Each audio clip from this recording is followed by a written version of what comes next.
Bonsoir à tous. Donc, j'aimerais bien d'abord remercier les organisateurs pour ce colloque et l'invitation. C'est super. Donc, ce soir, je vais vous parler de la dispersion des pathogènes par les oiseaux en migration et comment cette dispersion peut être à la fois une source de risque, mais aussi une source d'information. Pendant leur vie, un oiseau va engager dans différents types de mouvements, l'alimentation, la migration, la prospection, donc des visites temporaires à des sites pour les reproductions futures, ou bien la dispersion. Et ces différents types de mouvements sont des éléments clés dans l'écologie et l'évolution de ces espèces, mais pas uniquement, parce que quand les oiseaux se déplacent, ils ne se déplacent pas seuls. En effet, quand ils partent quelque part, ils vont prendre avec eux tout un cortège de parasites et pathogènes qui portent.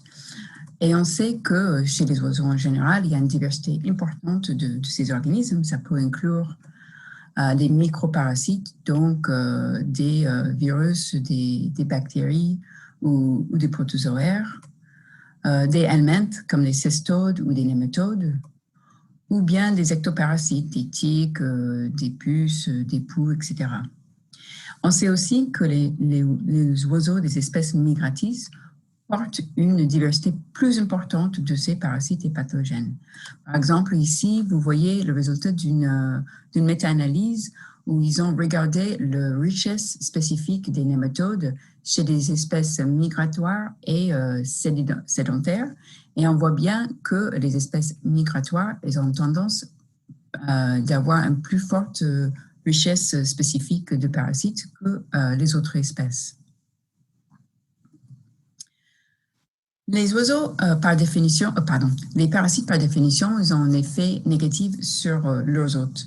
Et donc, ces effets peuvent inclure la condition corporelle, l'immunocompétence, le succès de reproduction, le taux de phylopatrie, donc la probabilité de retourner dans le même site pour se reproduire dans la saison suivante, ou bien la phénologie de la migration, donc le timing de la migration.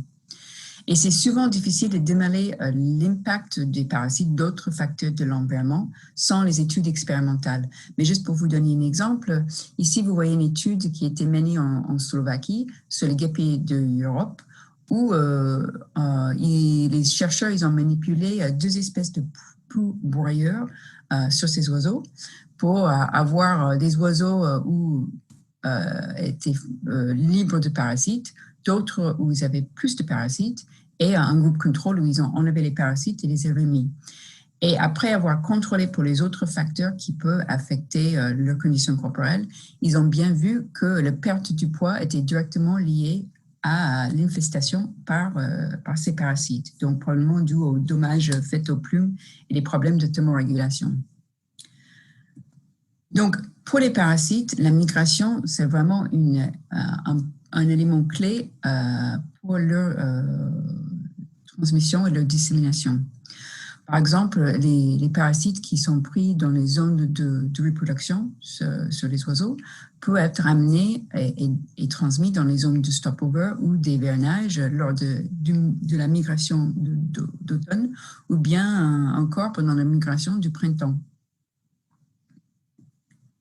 Il y a plein d'exemples dans la littérature où les oiseaux transportent le pathogène lors de la migration. Par exemple, le maire d'Amérique est connu de disséminer le virus du West Nile ou bien d'amener les tiques avec eux qui peut ensuite transmettre des bactéries de la maladie de Lyme à l'homme et à d'autres animaux. Donc, cette dissémination des pathogènes peut avoir des conséquences importantes pour la santé humaine et la santé animale. Cependant, la migration peut aussi être un moyen pour les oiseaux de se débarrasser des parasites. Donc, par exemple, par les mécanismes de migratory escape. Qu'est-ce que c'est? Migratory escape, c'est simplement l'idée que quand les oiseaux partent de leur zone de reproduction, ils vont laisser derrière eux leurs parasites et certains pathogènes. Et si ensuite les conditions de l'environnement sont plus difficiles, donc à cause de la température ou des tempêtes, ces parasites peuvent être éliminés de cette zone. Et quand les oiseaux reviennent pour la reproduction, le zone, il est parasite free. Il y a d'autres mécanismes type migratory culling. Et donc, ceci est simplement l'idée que les individus infectés ou malades vont être éliminés en route de migration pour que les individus qui arrivent dans la zone de reproduction ou la zone d'hivernage vont être sains. Un cas assez frappant de ce processus, c'était en 2015 dans l'Idaho, où plus de 2000 individus de roi de neige ont été trouvés morts d'une choléra aviaire. Un processus qui est un peu similaire, c'est migratory separation. En fait, ici, l'idée, c'est simplement que les individus infectés vont migrer à un moment ou plus lentement que les individus sains, et on va avoir un isolement affectif de ces deux groupes d'oiseaux. Et donc, ceci était notamment vu pour des cygnes infectés avec le grippe aviaire. Donc, on a vu dans cette première partie que les parasites peuvent être disséminés à un facteur négatif pour les oiseaux, mais comme ces parasites dépendent quasiment exclusivement de leurs oiseaux pour leur dispersion et pour leur transmission, et que tous les oiseaux ils sont infectés par les parasites, on peut utiliser les parasites comme un type de logger vivante. L'idée ici, c'est simplement qu'un parasite qui est transmis, qui est présent dans un oiseau, est transmis dans un lieu spécifique, peut être un signe que l'oiseau a passé par cet endroit. Par exemple, ça c'était l'idée derrière cette étude qui ont regardé les souches présentes les souches de parasites sanguins présentes dans les pastures d'Europe. Ils ont trouvé certaines souches de malaria aviaire qui étaient transmises en Afrique, donc un marqueur que ces oiseaux-là, ils sont passés par ces sites en Afrique.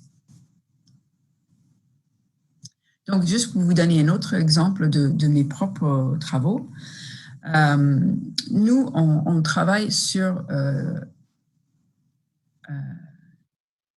un système impliquant des oiseaux de mer, la tique polaire exodusuriée et différents pathogènes transmis par ces tiques, et notamment des bactéries responsables pour la maladie de Lyme, donc Borrelia burgdorferi. Et quand j'ai commencé à travailler dans ce système, on voulait comprendre la dispersion de ces différents composants du système à différentes échelles spatiales. Et à l'époque, on n'avait pas la possibilité de mettre des loggers sur certaines des espèces, et notamment la mouette tridactyle. Et donc, on a fait des études de structuration génétique pour avoir un indice de dispersion indirect. Donc, juste pour vous expliquer un petit peu plus, dans le cadre de cette étude, on a échantillonné des mouettes tridactyles dans 21 colonies dans l'Atlantique Nord et l'Arctique. On a échantillonné plus de 600 oiseaux qu'on a ensuite typés avec des marqueurs génétiques, donc des marqueurs microsatellites. Dans ces mêmes colonies, on a aussi essayé d'échantillonner des tiques. Donc, on avait 13 populations de tiques. Et ces tiques, on est aussi typés avec des mêmes types de marqueurs génétiques. Et donc, ensuite, on a analysé la structuration de ces deux composants du système. Donc, je ne vais pas aller en détail sur les types d'analyse, tous les détails de l'analyse, parce que ce n'est pas important, mais je vais juste vous montrer un des analyses qui peut nous renseigner sur l'étendue du mouvement. Et donc, cette analyse, il s'appelle un isolement par la distance, qui est simplement la relation entre la distance géographique de deux populations et leur distance génétique. Donc, ici, vous voyez cette relation pour la mouette tridactyle. Et donc, en X, on a la distance géographique, en Y, la distance génétique. Et on voit que même à des distances très, très grandes, il y a peu de différenciation génétique entre les populations des mouettes. Donc ici, chaque point représente la comparaison entre deux populations échantillonnées. Maintenant, si on regarde la même chose pour la tique, on voit que cette relation est beaucoup plus forte et de manière plus intéressante, on voit qu'à partir d'environ 200 à 300 km entre colonies, on commence à avoir une structuration significative des tiques. Donc, ça veut dire que les tiques ne sont pas dispersées à cette échelle spatiale. Donc, ceci suggère que les mouettes vont limiter leur déplacement au sein de la saison à environ 300 km. Donc, et je dis au sein de la saison parce que c'est pendant cette période-là que les oiseaux peuvent disperser leurs tiques. Donc, ces résultats ont été confirmés par des données de biologging qu'on a obtenues plus récemment. Par exemple, ici, vous voyez les tracés de 4 mouettes qui étaient en échec de reproduction, qui étaient équipées sur la colonie de Hornoya. Et on voit les mouvements de ces individus et notamment leur visite à d'autres colonies sur la côte de la nord de la Norvège. Et on voit bien que ces oiseaux se déplacent entre 200 et 300 km autour de leur colonie initiale. Et donc, on pense que ces mouvements sont notamment des mouvements de prospection pour éventuellement changer les colonies dans l'avenir. Donc, selon le type de parasite qu'on étudie, on peut avoir des informations importantes. Ici, vous voyez la carte de distribution des puffins calenectrices. Et on a fait des études sur la structuration comparative des 5 espèces d'ectoparasites qui infestent régulièrement ces oiseaux. Et on a vu une différence de structuration entre les parasites non permanentes, et notamment des puces, et les parasites permanentes. Donc, chez des parasites non permanentes qui restent dans l'environnement, on a vu une structuration de ces populations qui était totalement cohérente avec les zones de reproduction. Par contre, des parasites permanentes qui sont toujours avec leurs oiseaux, eux, il n'y avait pas de signal de structuration entre populations. Donc, ces résultats suggèrent que si les oiseaux sont isolés pendant la période de leur reproduction, ils partagent des zones d'hivernage et ils sont suffisamment en contact pendant cette période qui peut transmettre des parasites par contact direct. Donc, pour résumer un peu les résultats sur les parasites et la migration, je pense qu'il faut prendre le bon avec le moins bon. Donc, en termes de moins bon, on sait que les oiseaux sont tous infectés par les parasites et les pathogènes, comme toute la vie. Les oiseaux peuvent transporter ces agents infectieux lors de leur déplacement à des très grandes échelles spatiales. Et cette dissémination peut avoir des conséquences importantes pour la santé humaine et la santé animale. On sait aussi que les demandes énergétiques de la migration peuvent augmenter l'intensité de l'infection, la virulence de ces infections et éventuellement la susceptibilité de ces individus pour d'autres parasites et pathogènes qu'ils vont rencontrer. Cependant, la migration peut donner la possibilité des individus de s'échapper de leurs parasites, donc soit par le migratory escape, soit par le migratory calling. Et ces organismes peuvent être utilisés comme biologueurs pour mieux comprendre les mouvements plutôt cryptiques des oiseaux ou bien leurs interactions comportementales dans différentes zones de reproduction ou d'hivernage. Et plus on a des informations sur les parasites, plus on a des informations sur l'écologie de ces espèces. Donc moi, je plaide pour plus d'études sur les parasites, évidemment. Et je pense que ceci peut être particulièrement important pour l'avenir, et notamment dans le contexte des changements globaux, parce qu'on sait que ces changements drastiques peuvent affecter des zones de reproduction des oiseaux, les zones d'hivernage, les zones de stopover. Ça peut modifier la phénologie des ressources et ça peut augmenter les interactions que les oiseaux peuvent avoir avec les humains et les animaux domestiques. Cependant, pour l'instant, on connaît relativement mal comment ces différents types de stress combinés Donc, les changements globaux, les parasites, peut affecter les patterns de mouvement, les dynamiques des populations ou bien les émergences de maladies. Et c'est vraiment des études sur ces stress combinés qui vont être importantes pour l'avenir, qui représentent le prochain challenge pour mettre en place des stratégies de conservation et de santé publique qui sont efficaces. Donc, avec ça, je vous remercie de votre attention.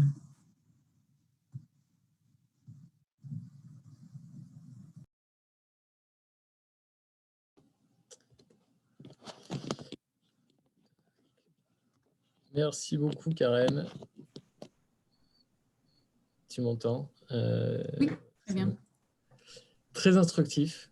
J'ai eu je suis plein de commentaires en off de plein de gens qui sont à l'extérieur et on me fait beaucoup de compliments sur ton talk. Très intéressant, assez original. C'est vrai que par rapport à ce qu'on a l'habitude d'entendre sur la migration des oiseaux, ce n'est pas un sujet extrêmement classique, les parasites. Il y a quelques questions. Il y en a un peu moins que tout à l'heure, parce que je pense que les gens sont plus facilement perdus. Il y a quelques bonnes questions, notamment Chloé Le Gall-Ladevez qui demande comment les signes infectés par influenza, donc la grippe aviaire, décalent-ils leur migration dans le temps?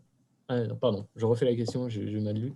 Donc, comme les signes infectés par l'influenza décalent leur migration dans le temps, existe-t-il des agents infectieux, macro ou micro, qui semblent désorienter les oiseaux migrateurs, qui permettraient ainsi au parasite de se disperser et d'étendre son aire de répartition, par exemple? C'est une très bonne question.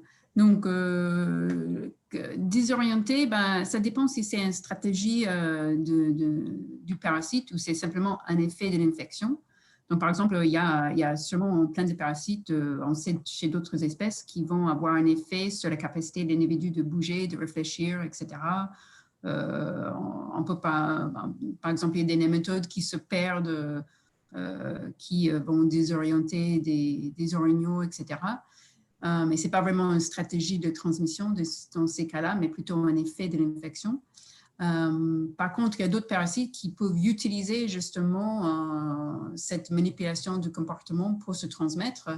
Donc, dans les cas d'oiseaux, je ne connais pas trop des cas où une désorientation spatiale va augmenter l'infection parce que l'idée de la plupart des parasites, c'est vraiment de rencontrer des congénères pour pouvoir se transmettre. Donc, je pense que dans la plupart des cas, en tout cas que je connais, c'est plutôt un effet de l'infection, cette désorientation, que d'autres choses. Mais c'est clair que dans le cas, par exemple, de migratory separation, qu'il y a un bénéfice pour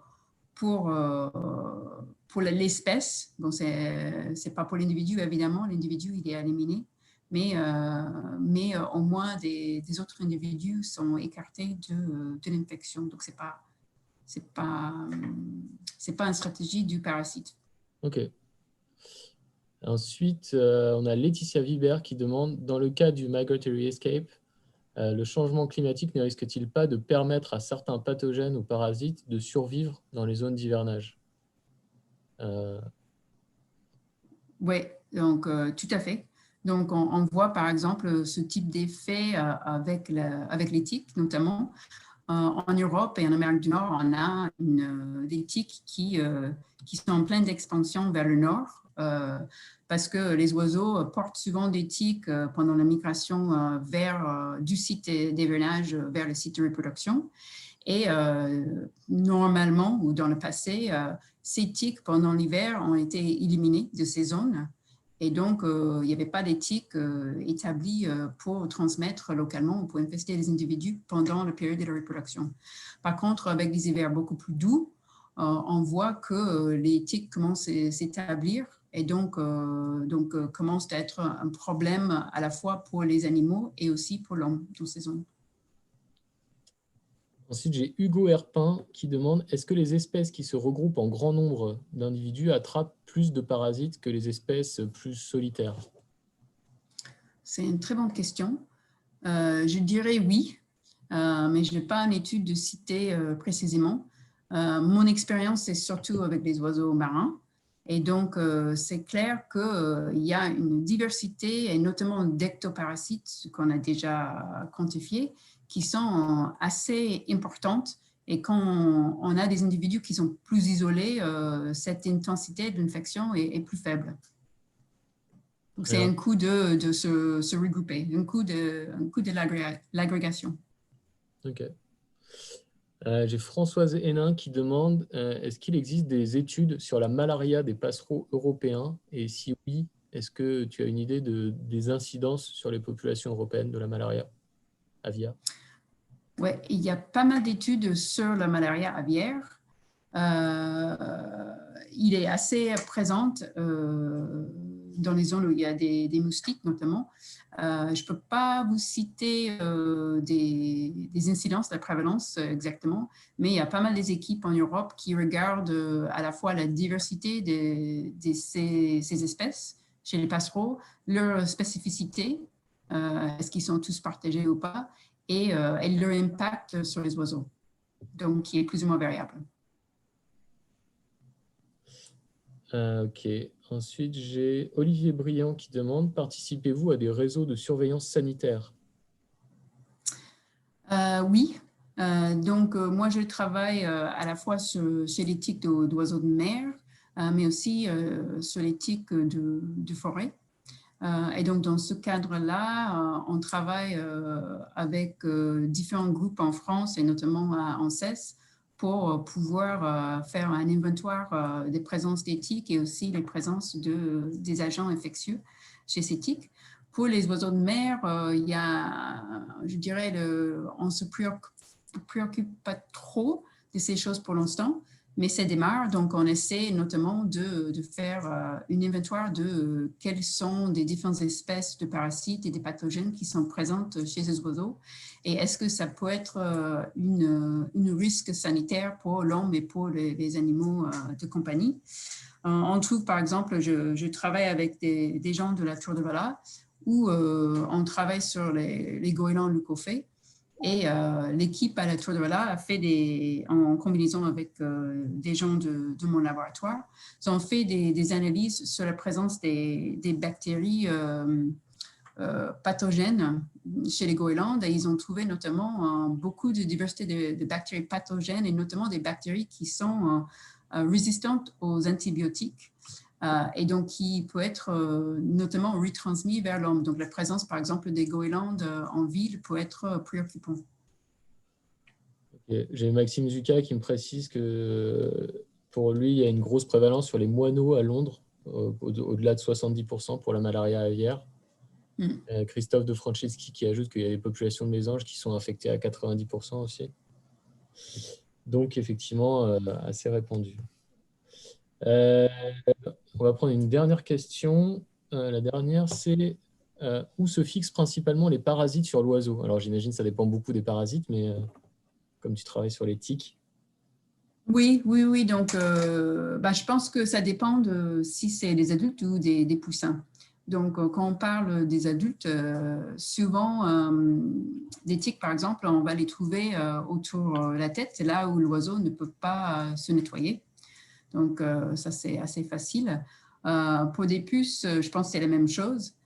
Sur les poussins, c'est moins exigeant parce que les poussins sont moins efficaces à nettoyer leurs plumes. Donc, ils peuvent se trouver un peu partout. Quand on parle des poux ou des acariens, c'est un peu plus compliqué parce que ces espèces-là sont adaptées pour avoir la bonne taille et la bonne forme pour être entre les barbes des plumes. Et donc, même si les oiseaux se nettoient, ils n'arrivent pas de s'en débarrasser complètement. Donc, du coup, ces ectoparasites-là sont un peu partout sur le corps. Très bien. Et avec ça, je pense qu'on va pouvoir enchaîner sur le talk suivant. Merci beaucoup, Karen. Merci beaucoup et bonne soirée à tout le monde.